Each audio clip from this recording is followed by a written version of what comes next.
right, guys, it's time for us to begin our service together. We're glad that you are here tonight for our midweek Bible study. If you're visiting with us, we'd love to have you come back at any of our other service times. We do have our worship service on Sunday morning at 9 a.m. And this Sunday, we'll have an afternoon service. We'll be having our afternoon service this Sunday for our Grandparents' Day. We'll be saying a few words about that in just a few moments. But tonight, we're here, and if you're visiting with us, we'll stay in here for a few minutes. We'll do our invitation, a little devotional thought and the invitation, and then we'll dismiss to our classes, and then we'll be done for the evening. Updates to our sick list that we need to make known. Don't have very much to this. Justin is sick at home tonight. He did get sick here earlier today and went home, and he is staying home tonight. So just keep them in your prayers. Also, Jerome Beckman had surgery. Miss Pat's son had surgery this today. He finished this evening, and he will have another surgery on Friday. He is in Huntsville Hospital, so just keep him in your prayers as he recovers from all of the problems he's been having with his back and things. Still waiting on Julie Weston. She'll be meeting this week to find out the results tomorrow on her PET scan, so we need to continue to remember that in our prayers as well.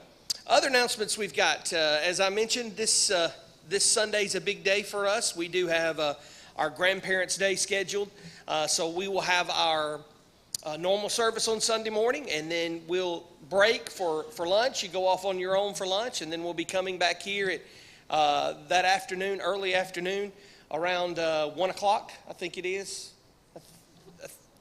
I think it's 1 o'clock. Does that sound right?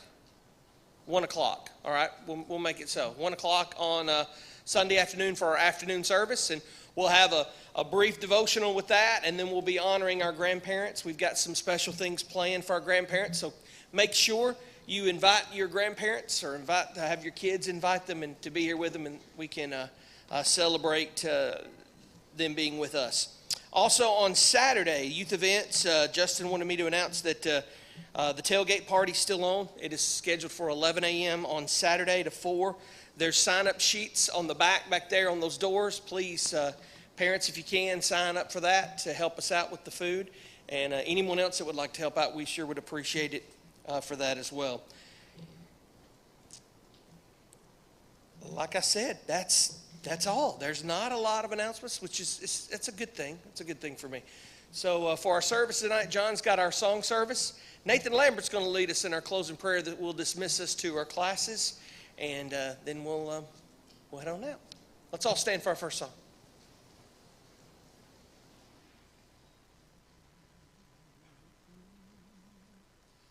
If the skies above you are gray, you are feeling so blue. If your cares and burdens seem gray all the way through, there's a silver line that shines in the heavenly land. Look by faith and see, my friend, just as promises grand. Sing and melody happy, hanging breast on to the goal, trusting Him. Good ways you need will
There are two verses I want you to look at tonight for just a minute. Number one is in James chapter 4. James chapter 4, and then we're going to run over to Proverbs for just a few seconds and look at a passage there. Today I was reading an article about how we can disagree well. And that was the title of the article, and that struck my fancy to sit and read it for a little while and try to gather some things from it, and may have a lesson developed from it in the future. But when I looked at that title, Disagree Well, that really struck me, because that doesn't usually end that way, does it? Usually when we disagree about things that we're passionate about, and we argue and we fight, and if you have, your family, if you're like us, sometimes you fight with the ones you love the most. That's the way it seems, the way it is with us at times. But in this passage here in James, James lets us know where these quarrels and arguments and strife comes from. He says, what causes quarrels and fights among you? Is it not this, that your passions are at war within you? You desire and you do not have, so you murder. You covet and you cannot obtain, so you fight and you quarrel. You do not have because you do not ask. You ask and you do not receive because you ask wrongly and spend it on your own passions.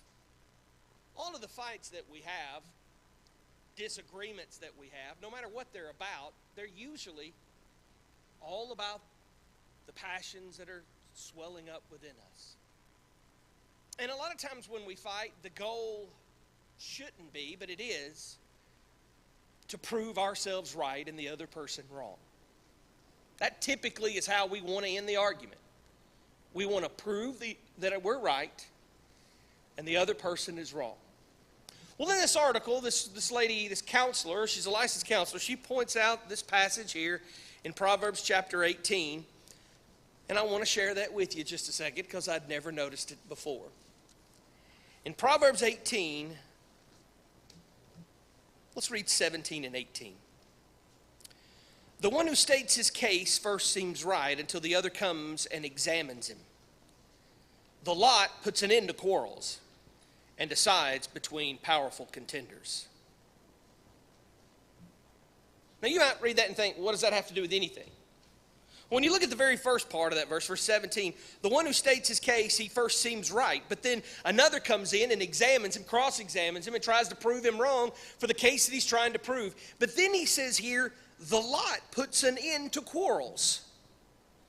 Well, what's he talking about? The lot puts an end to quarrels and decides between powerful men. Well, Solomon, one of the wisest men, that we read about, the way he ended arguments was he cast lots. They would cast a lot between whatever the situation was. If there were two people that were deciding or arguing amongst something and both of them thought that they were right and they could not decide, they would just cast a lot, and whatever the lot fell, that was the decision.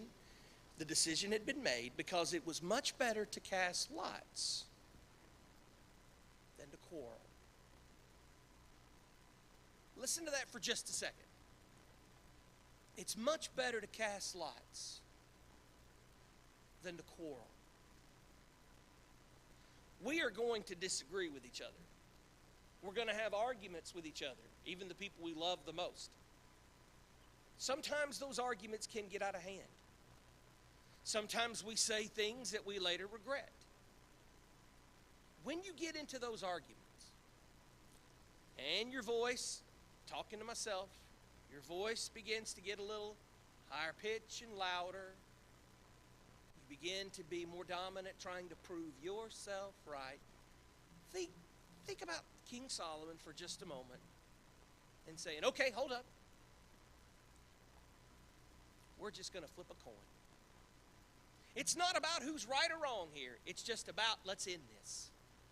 Because it's better to end this now than continue on in an argument that's going to end badly. Now, there are things that we need to stand up for with the truth that we don't need to cast lots about. But I think you'll agree that most of the times when we argue, we're arguing about trivial things that really mean nothing. Things that really don't matter in life. So the next time you start to get in an argument, you try to prove yourself right, to try to prove the other person wrong, Reach in your pocket, pull out a quarter, and just flip a coin. Heads, you win. Tails, you lose. And then just end it. Just like that. And it sounds strange. It does sound strange. But you know what? It sure is better to do that than to say something or do something that you're later going to regret. Or ruin a relationship or an open door that you might have to really reach out to help somebody. Tonight, that may not be your situation. You've got something going on in your heart that's troubling you. You're struggling with different things. Whatever that is, we want to be the place that you can receive help.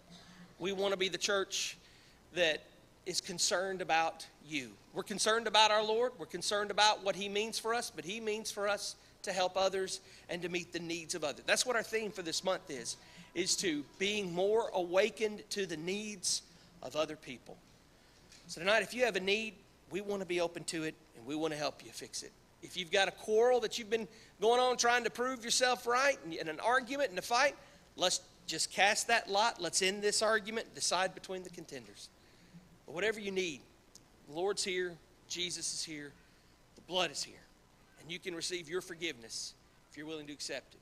So whatever you need, please come. As together we stand and sing.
Bow your heads, please.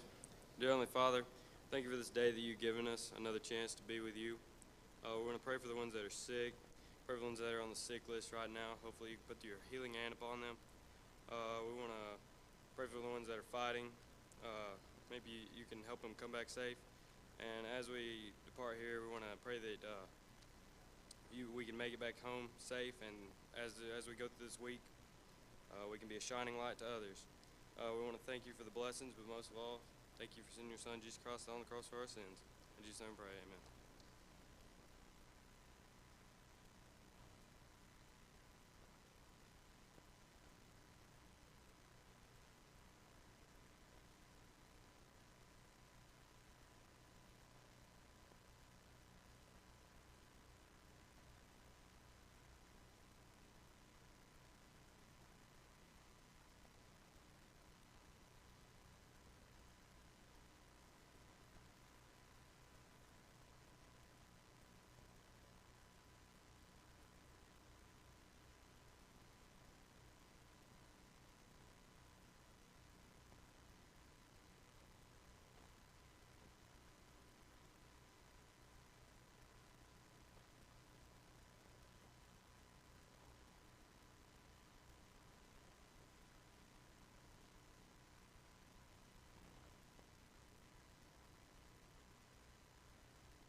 I think that sounds loud enough.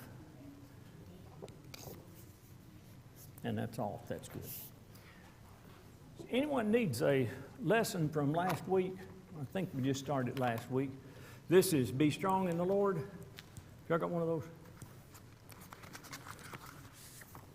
Mm-hmm. Thank you, sir.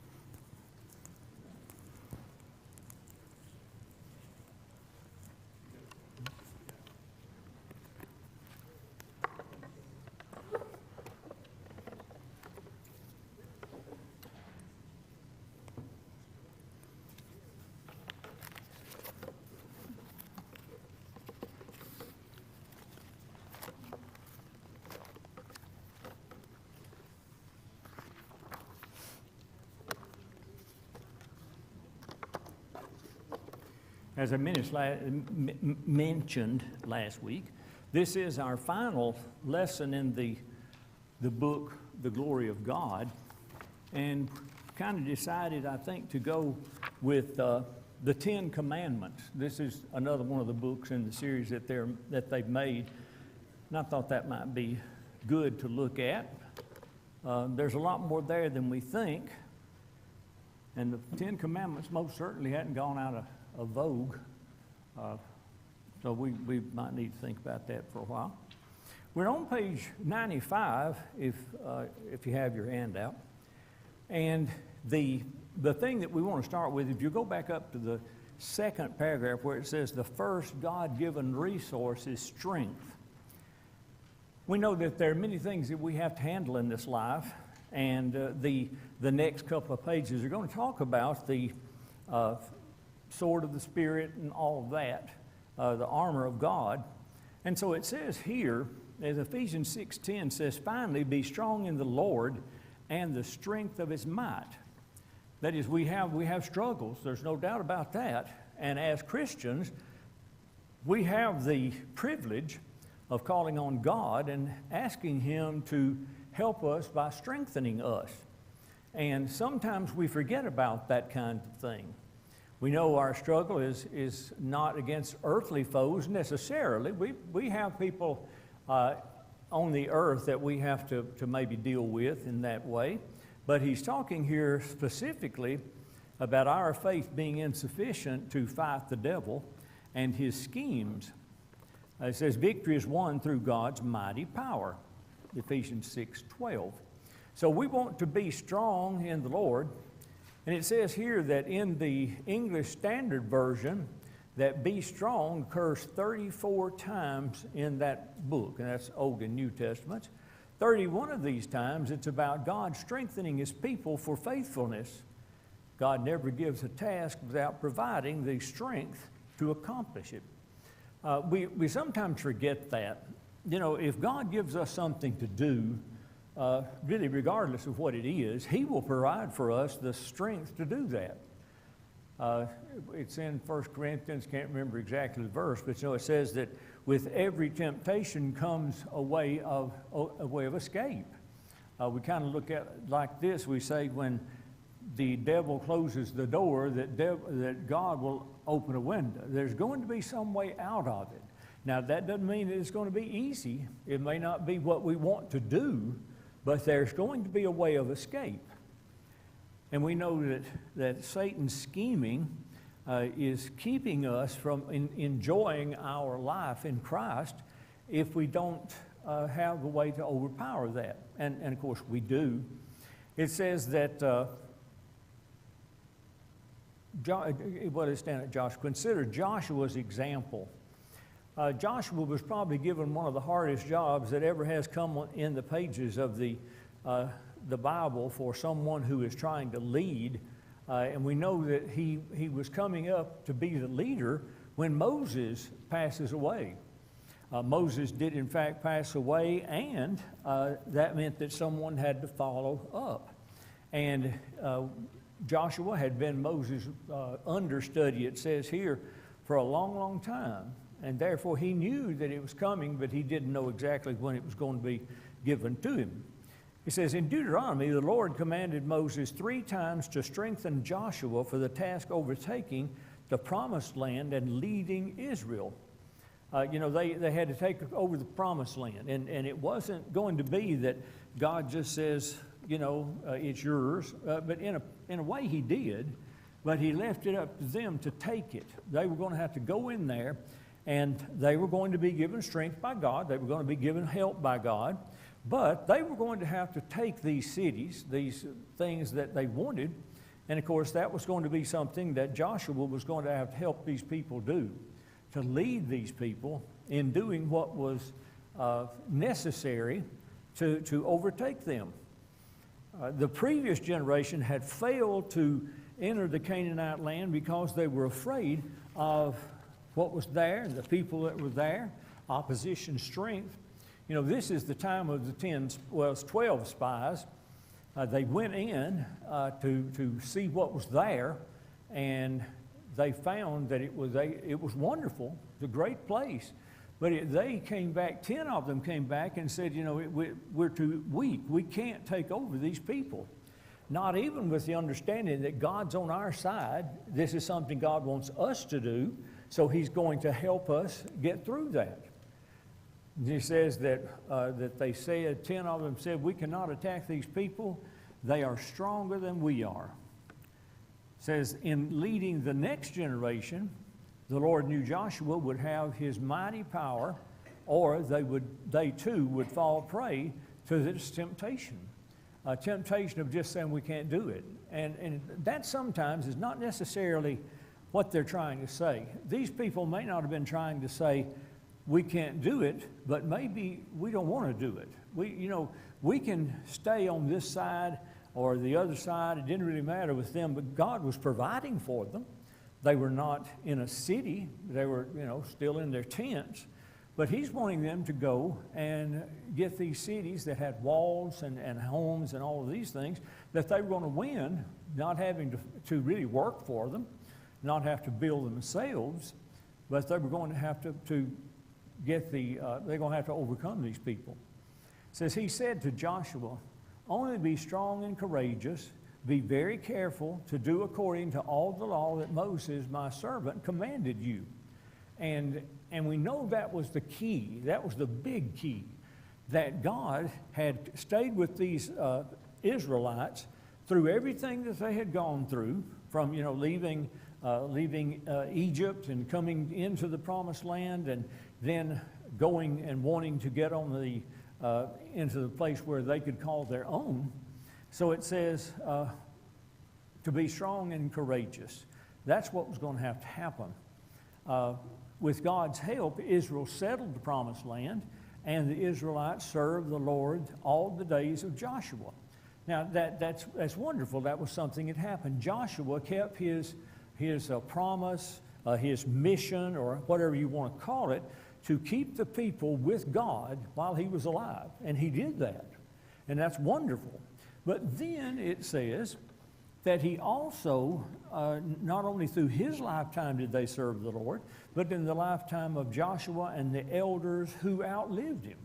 So he did a good job. He convinced the people to follow God while they were alive, and in following God during that period, they continued to follow God after Joshua died and the elders took over and outlived him. Of course, that's what he wants us to do, is to give that part of our religion to our children, to our grandchildren, and to people round about us, so that even after we're gone, they'll continue to practice that undefiled religion. It says, the same way God, who strengthened Joshua and Israel, strengthens you.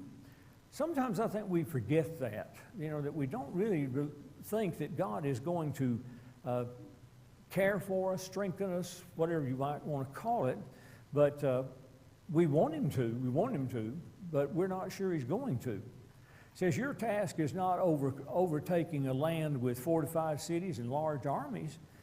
It is living worthy of the gospel, and doing so requires you to stand against Satan's spiritual forces and deceitful schemes.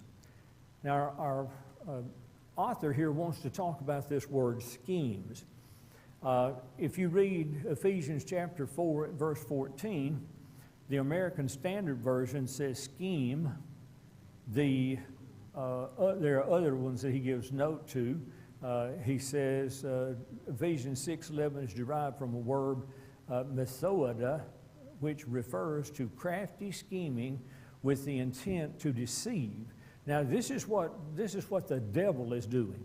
This is what's said about him. He is working all the time to just really scheme or get us to be deceived about something. And of course, that's exactly the way it was when he was here, talking to Jesus during his time being tempted. He was trying to get Jesus to be turned around, confused, deceived, in order to do something that he ought not to do. Now, of course, we know he failed. He didn't do that. But it was also happening with other people. We know that there were many, many people in the Bible who were deceived and fell away from God.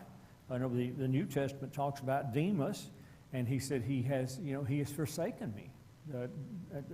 Paul said he's just given me up. He's gone back into the world.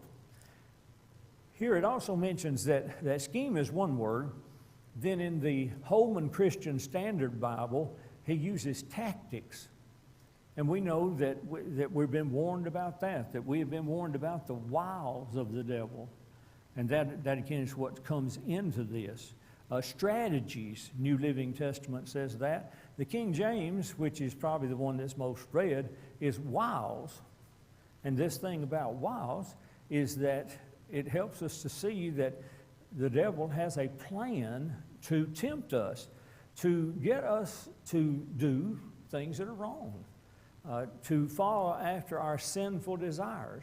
Now, we have them, but we have to act upon them for anything to be wrong, and sometimes we do, and sometimes we don't. But he does have very powerful, wicked, and cunning resources. We know that the Bible talks about all the things that he can do, and we, again, if we look through many chapters of the Bible, we'll find something that says about him telling somebody or getting somebody to do something that's wrong. And, of course, we have to be very cautious about that. It says a second resource that God has is to give us the spiritual armor from Ephesians chapter 6, verse 11, and then 13 through 17. The Christians in Ephesus were very aware of the kind of armor that the Roman soldiers used and wore. And, of course, he's trying to give them, I guess you would say, just a regular subject lesson. Look at this and see how this applies to how you yourself can get through these things if you will just pay attention. Now, there was no one more or better suited, I guess, to be an example than this Roman soldier.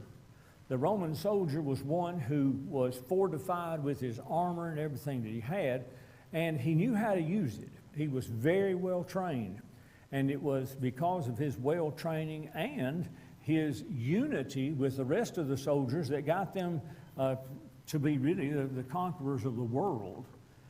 And he gives them a lot of things here that we're going to look at. He says we need to purposely fortify ourselves against Satan. And he says that using the metaphor, Paul explains how God strengthens us to obey his word. What we can do to be stronger and to stand against the wiles of the devil. He says, now how many times the word stand occurs in the New Testament, I don't really know, but we do know that the Roman soldier never deserted his post. And when their legions did not break rank, they were almost an impregnable force. One of these things about leaving your rank is in the story of the Philippian jailer. You'll remember that the man that was in charge heard the earthquake, of course, and felt the walls and all these things, and he started looking around and the doors were open. Well, he knew, if they were a criminal and they wanted back out of that place, then he was going to have to check on all of them. Now, the problem is when he got to the first door or whatever, he assumed, I guess because the door was open, that the people that were in that cell had left. Now, you'll remember that it says that he was going to fall on his sword. He's going to kill himself. And the reason for that is that if you were a guard guarding someone, like those men that were guarding the tomb of Christ, and here this jailer who had the whole jail to look after, that if he let one person get away, then most of the time they'd just kill him. But at other times, they would say, all right, you have to take the place of the person that you allowed to get free. So if you were a criminal and you were about to be hanged and you left, then the person who was looking after you that let you get away, he got hanged. And that's why he was going to fall on his sword. And the real purpose of that was to die quickly. The Roman persecution, the things that they did to torture you were heinous. We see that about Jesus. And a lot of other people that were handled by the Romans, they treated them awful. And so this man decides, I'm going to fall on my armor or fall on my sword and kill myself, which would be quick, and then, I'll be out of this. But here we find that he was called his attention to this. Nobody's gone. We're all right here. So he didn't do that. But we know that they're supposed to, God is going to give us the strength to stand and be fortified against the devil and everything he would do to us. He says that we're going to be able to defend ourselves, defend those people around us, and do what's right. One of the interesting things about the armor that Paul talks about is that there's no defense in the back. If somebody attacked you from the back, then, you pretty well died because you didn't have any defense back there. And, of course, that's telling us that the armor is comprehensive in leaving nothing exposed except the back, because we're never supposed to use our back to get away. We're not going to turn around and run. We're not going to leave our post. We're going to be there and doing what we're supposed to. And so there was never a thought of leaving. Because again, if you did desert, then you were going to be treated very poorly. So what we need to do is look at this armor that we've got. I went on the internet and pulled some pictures of these things to help us understand better what's happening. The first piece of armor is the belt of truth. Wrong button still.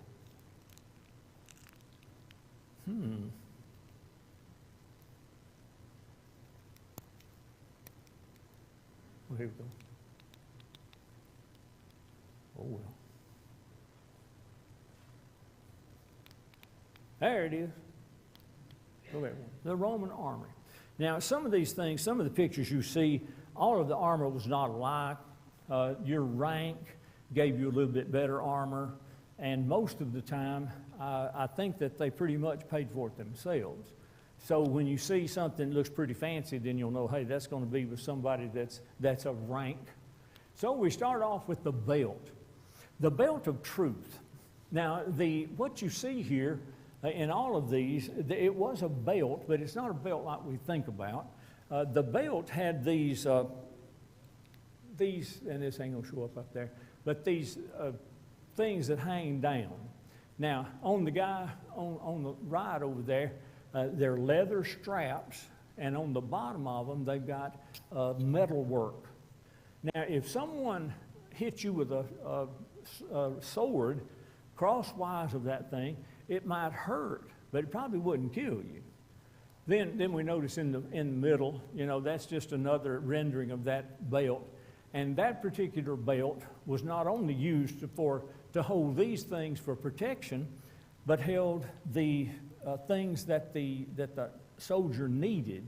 They're kind of like a man that's working on the electricity pole, and he's going up there and he's got a belt around him. He's got all kinds of things that he's going to use, because it would be senseless to crawl up there and crawl down and crawl up and And of course, these guys here, they wanted to live. It says, for a Roman soldier, this probably referred to the leather apron, which you see here, that protected the upper legs during battle and held the weapons needed for warfare. So if he had a sword, it would be attached to that particular belt. We're going to see another one in a little bit, but he also, sometimes the lower part of his upper armor was attached to that, just to keep it where it was supposed to be. It says, fastening's one belt signifies the readiness of Christian needs for action. The piece of armor is no leather belt. What we're using as a belt to hold everything together is the truth. And that's what they're saying here, that this is the belt of truth. And if you think about the image that they're trying to make here, is this belt is what holds everything together. And indeed it is. So, and what's holding us together, what's holding us to God is a belt. We're using that belt to fasten ourselves to do the things that we need to battle for God. It said, fastening one's belt signifies the readiness a Christian needs for action.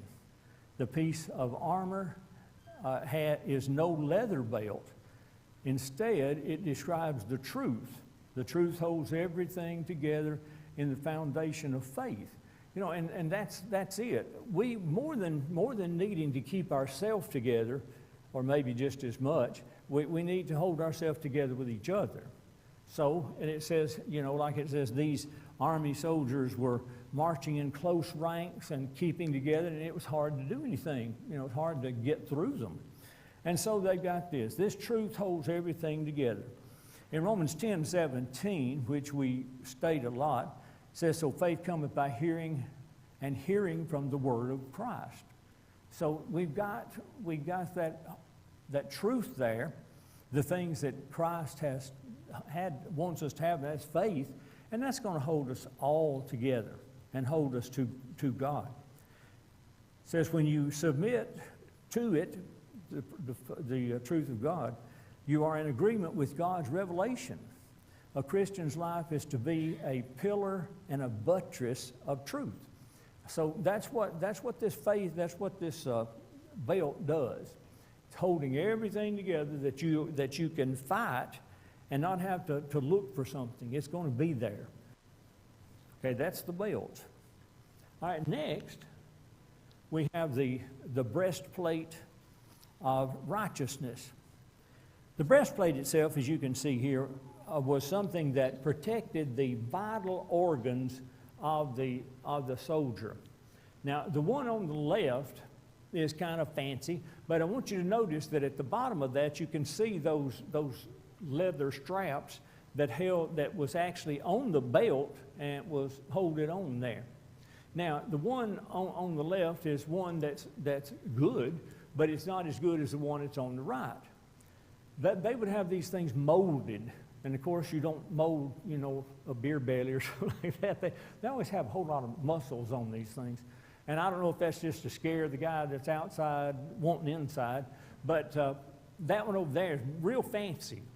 Now you can buy all of these on the internet, by the way. That's where I got this. They were selling them. But this breastplate is something that is protecting vital organs. You know, our vital organs are just here. You know, your heart, your lungs, your liver, all these things that could be readily, well, you could be stabbed or whatever. But it says pursuing righteousness is having the moral strength to submit to God's standard of living. And that is what we call to do. We are called to work out our own salvation with fear and trembling, but it's not leading you to say, I'm going to form my own religion. I'm going to do what I want to. But you got to, with fear and trembling, submit yourself to what God has said, to what's truth according to Him. He said it protects the heart from becoming alloyed with evil influences. Unrighteousness has no place in a Christian's life. So that breastplate is something that protects a better part of your life, a better part of your body, and it is pursuing righteousness. That's what that piece of armor is all about. Okay? All right, the third one are the shoes. Now, if you'll notice ones on the left, this is showing you that this is not just a regular shoe. They have tacks on the bottom of them, kind of like cleats, I guess. But these particular fellows were walking long distances. That's all they did was walk, except when they were fighting. And they had to have something that just didn't wear out. Again, they also have those tacks on the bottom that if you start stomping somebody, it's going to hurt them. You know, it's going to be for defense. Now, notice what our author here says. He said the third piece of armor is the shoes that are ready with the gospel of peace. He says, well, what does that mean?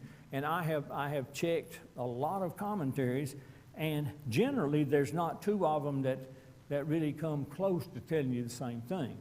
And he mentions that, to have the gospel of peace. He said it really comes down to two things. It says it could have two possible interpretations. First, it could refer of having a firm footing. Now, again, the one on the left there has those tack things on the bottom, and that's going to help you grab a hold to the ground. You know, if you're fighting, you've got to have a steady foot. Then it said, each faith in the gospel is the bedrock on which you must stand.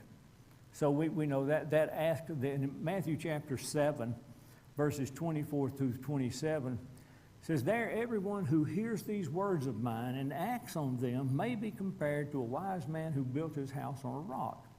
The rain fell and the floods came, the winds blew and slammed against that house, and yet it did not fall, for it had been founded on the rock. Everyone who hears these words of mine and does not act on them, he will be like a foolish man whose house was built on the sand. The rain fell, the floods came, and the winds blew and slammed against the house, and it fell, and great was its fall. Now, you might want to know where he's going with that. The first set of shoes there are going to be the one that you can stand firm in. You're not going to be slipping around. You're going to be kind of locked there. And then the second thing that he says here is the testimony of one's life has regarding the gospel itself. And this is Ephesians 4:1. Therefore, I'm a prisoner of the Lord, implore you to walk in a manner worthy of calling with which you have been called. You're going to walk straight. You're going to walk and not be afraid what's in front of you. You're going to take care of it. Now, also, in the second one and the third one, you'll notice that this guy has shoes that lead up into what they call graves, and that protects your upper leg. So, when they talked about hand, they didn't just talk about the hand. They talked maybe up here. And when they talk about sandals or feet, they're talking about the upper ones. These on the left are leather, and then if you had a little more money, you could get them that were in metal. But they were supposed to protect your feet. If you got your legs and feet hurt, then you couldn't get away. And so you had to try to protect them as best you could. It says the gospel prepares you for godly living. And we have things in the Bible, in Psalms and other places that tell us that we need to walk the path that we're supposed to, walk correctly. And that's what's happening here. All right, the next one is the shield of faith. It's pretty well understood there. It says in the first century, a helmet, whoops, I skipped one. Let me go up there. Okay, here it is. It says the Roman shield was a sizable oblong-shaped shield that was usually 2 feet by 4 feet. Now, if you'll notice these are more than, well, they may be saying 2 feet by 4 feet. They were big. They were big so that the soldier really could hide behind them.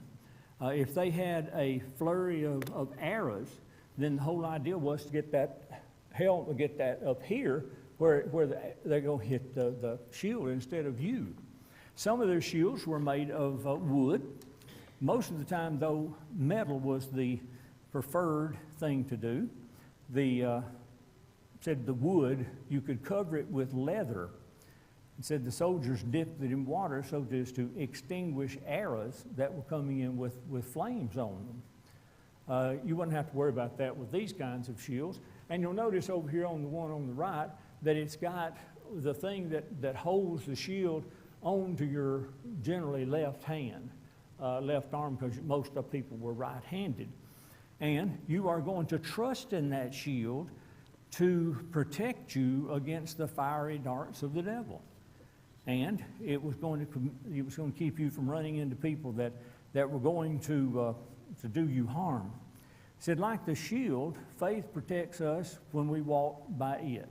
This is 2 Corinthians 5:7. Walk by faith, not by sight. Satan's deceitful schemes do not toss you into the fire because you've got something to head off what's coming at you.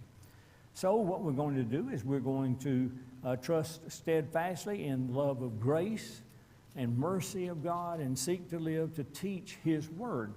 So the shield was there to help you get through all this. Now you had the helmet. Now there, I put 3 up here because, as I said, they're different. And, of course, if you saw somebody coming toward you and you know, hey, he's a Roman soldier, but who is he? These 3 would tell you. The one on your left is a centurion's helmet. You'll notice it has a line of feathers or whatever that go around the head. The middle one is a legionnaire. That's just your regular soldier. But he did have some good protection there. And then the other one, the one on the other side, is cavalry. That was the men that rode the horses. And there's another one where the red goes over the head like this instead of like that. And that's different too, and I just didn't write that one up there. But again, the head is one of those things that you know, if you hit somebody in the head with a sword or something, that's probably going to be the end of the game for them. They said also in the first century that many of the helmets were made of animal skin and strengthened with bronze and other metals. It's kind of like a inner working of a football helmet.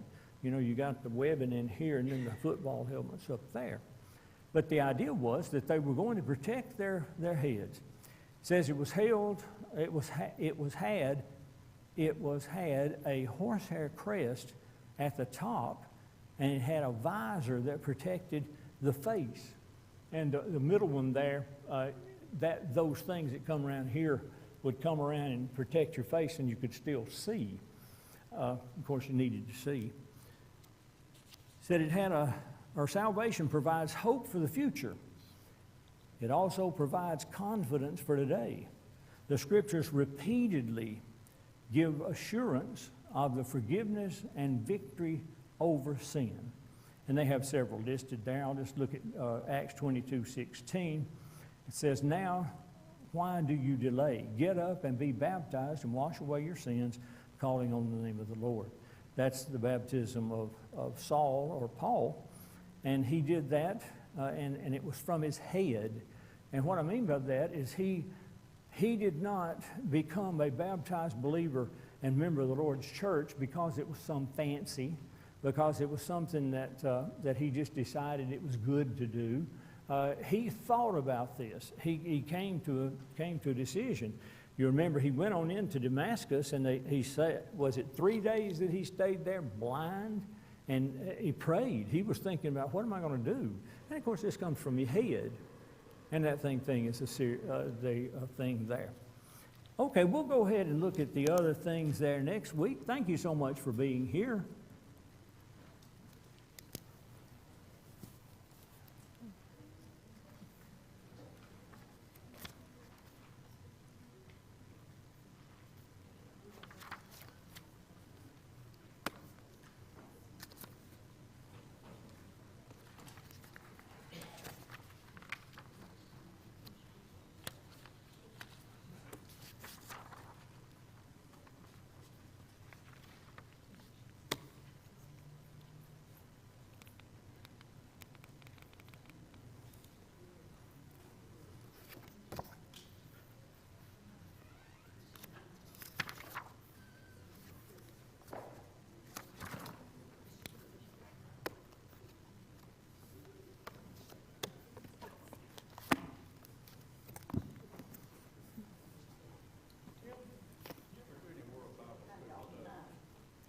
I know. You ever seen the World Bible School? Look at their literature. I tried to.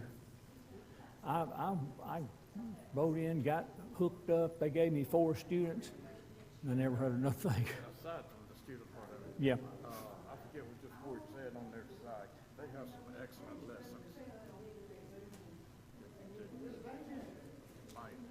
Reckon you could get them online. Yeah, that's what I'm talking about. Oh, okay. Well, I'll look.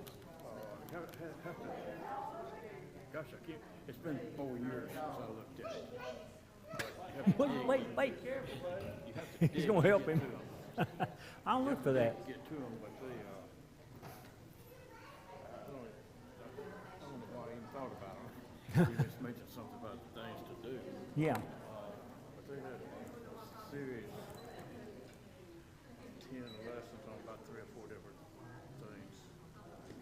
Well, I had got. But I'm like you now, I gave up on World Bible School. I did it on a computer. Yeah. I just got so